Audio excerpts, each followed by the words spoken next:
All right, I'm going to change that song to a song that would suit JD very well. Barrelman, Barrelman, Barrelman. That would be that'd be JD's song. He likes the men in barrels. I made one inquiry about this particular. What have we learned about? I didn't even know he was in a barrel. I thought he was in like a hay. Well, like in a hay. Two fetishes we've learned. Bag, like a potato bag. Two fetishes we learned from JD Sharp today. Number one, he likes women in masks, and number two, he likes old men in barrels in Wyoming. But anyway, welcome back to the show. It's the Vegas Take. He's also pestering me to get some deer jerky. I am, yeah. That's just bizarre. If we could score a pound of solid deer jerky out of that last interview, I'd be a very happy man. Deer jerky? Where do you get this from? It's just bizarre. You get it from Wyoming, Brian. That's just weird. It is pretty tasty, though. Deer jerky? It's delightful, and it's good for you. All right, well, enjoy your deer jerky and old men in barrels. Anyway, welcome back to the show. It's the Vegas Take, Sharp and Shapiro on a Tuesday. So we've been talking a lot about The Last Dance, and I've been very critical of Michael Jordan, mainly the things he did off the court. Obviously the best basketball player of all time, at least in my opinion. But I've criticized this documentary because I believe a lot of the stuff in it is not true based on the sources that I have. I'm not, the guy that knows everything and knows everybody, but I have talked to people that have played with Michael Jordan. I've talked to people on the training staff. I've talked to people that were very close to Michael Jordan, friends of Michael Jordan.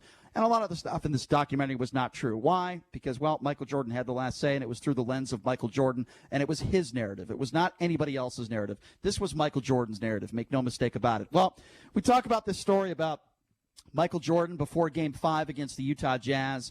I've heard from so many relevant sources, good sources, that he had his private jet, and the night before Game 5 against the Utah Jazz in the playoffs, he took off in his private jet, and he was hanging out with one of his mistresses. Do I know 100% sure if that was true? No, but there are logs, and there are, jet logs or whatever plane he was taking that would prove that. That's what I heard. And I heard that he was up all night, he didn't get any sleep, and it wasn't food poisoning, and it wasn't a pizza. Now, the narrative that The Last Dance put together was that Michael Jordan the night before ordered a pizza. And we learned that pizza somehow gave him food poisoning and that there were 5 people that delivered the pizza. I'm sorry, I'm not buying it. If that happened, those people would have been fired, and we would have heard about it. A lot of questions. Yeah, there's no. How would they even know, Brian? You said, and this is what they said in the documentary. Sorry to interrupt, but yeah, they said that they first of all, they weren't in Salt Lake City. They were like out in the middle of nowhere, and they tried. Jordan was hungry, and they tried to find a pizza, and they found one place that was open, and they ordered at 10:30 at night.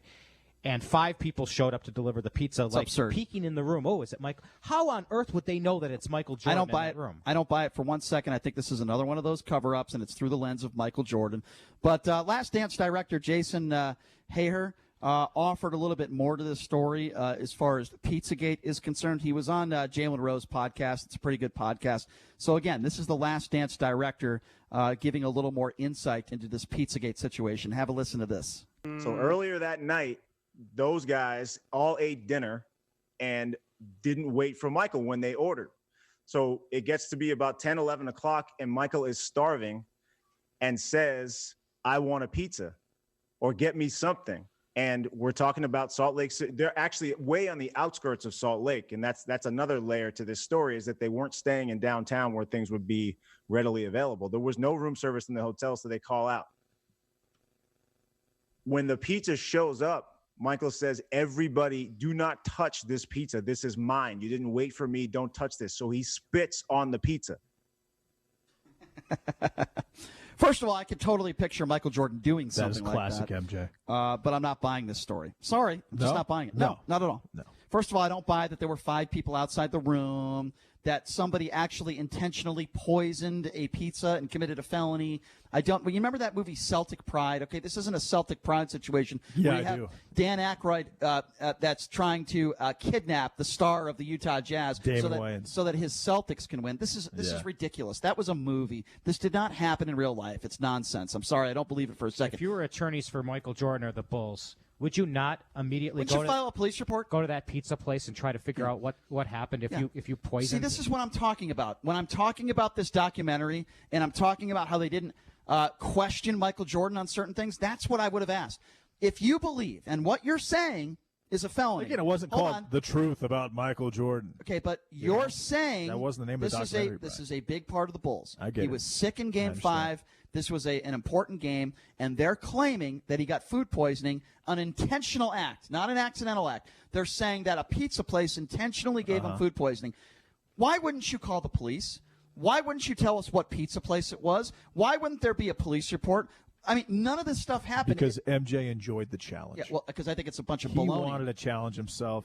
And despite the fact he was such a competitor, that despite the fact that a pizzeria in Salt Lake City, Utah, where the Utah Jazz, his opponent, was located, decided to poison him, he said, nah, baloney. F that. I'm still going to beat these guys. Baloney. And I'm not going to press charges. Absolutely not. So you actually think that, just from what our various conversations on this, you think that MJ basically caused his father's death because of his gambling. You think that because of his gambling, he also was out of the league for a year and a half.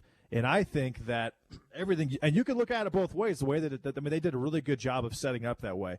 You could say, okay, his dad died accidentally. Not accidentally. He pulled off on the side of the road in his Lexus and he was murdered. It wasn't an accident, but obviously he was brutally murdered. It wasn't because of something MJ did.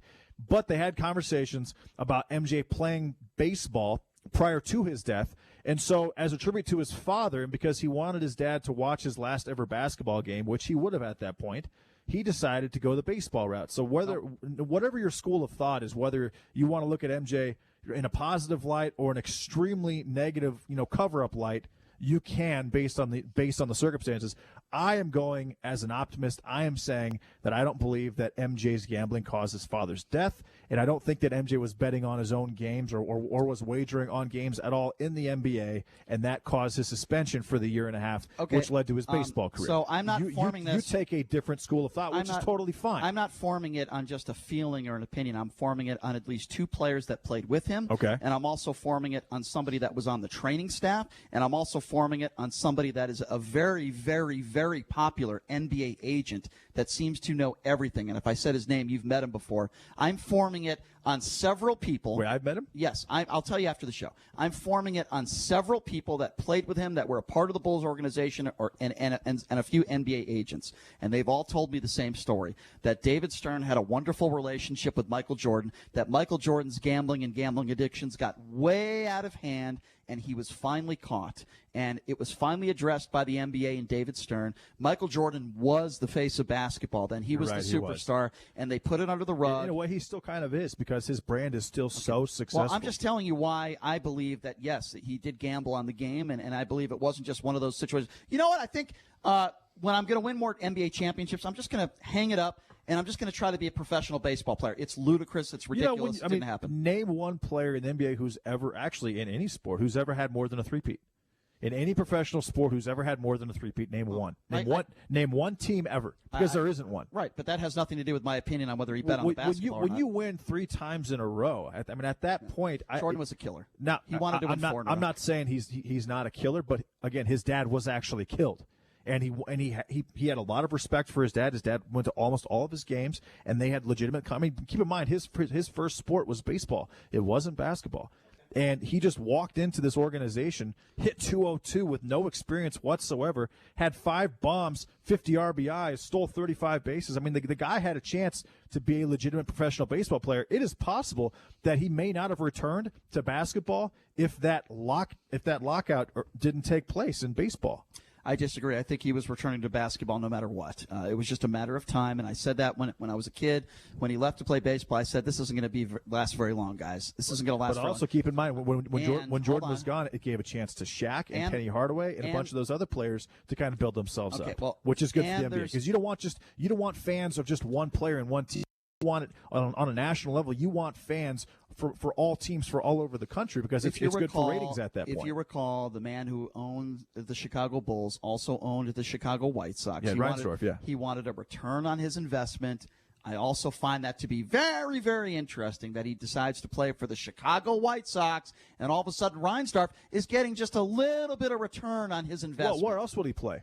How about anywhere? And actually, he didn't get a return because he never actually played pro ball. What do you mean he didn't get a return? He owned the AA, AAA affiliate. He was getting money on ticket sales. He played for in what size of stadium? What are you kidding me? A very small. You don't think that helped his bottom line? I'm sure it did a little bit. Of course it did. It's not like he was in a 90,000 person stadium. It was probably smaller than the Aviators. I can almost guarantee you it was smaller than the Aviators. And Aviators is what, 10,000? Listen, Reinsdorf wanted a return on his investment. He had to pay out Michael Jordan. He wanted a return on his investment. I think it's nominal in the grand scheme of things, considering how small the stadium is. It's not. It's the most money that franchise ever made. Well, of course it is, but it's minor league baseball. They probably had a capacity of 5,000. They were selling tickets for a lot more money than they're selling tickets for now For how because much? of Michael Jordan. My understanding is tickets were 3, 4, 5, 6 times more. Trust me, Reinsdorf wanted a return on his investment. So you think that Reinsdorf made what, $20 million in 1 year? I think Reinsdorf wanted a return on his investment, and that's what he got. He got a return on his investment, along with the fact that I believe Michael Jordan was suspended from the NBA for 1 year. That is my opinion, and it's based on a lot of good sources that I've talked to. And again, my opinion is the exact opposite. I think that his dad was killed by 2 punk kids.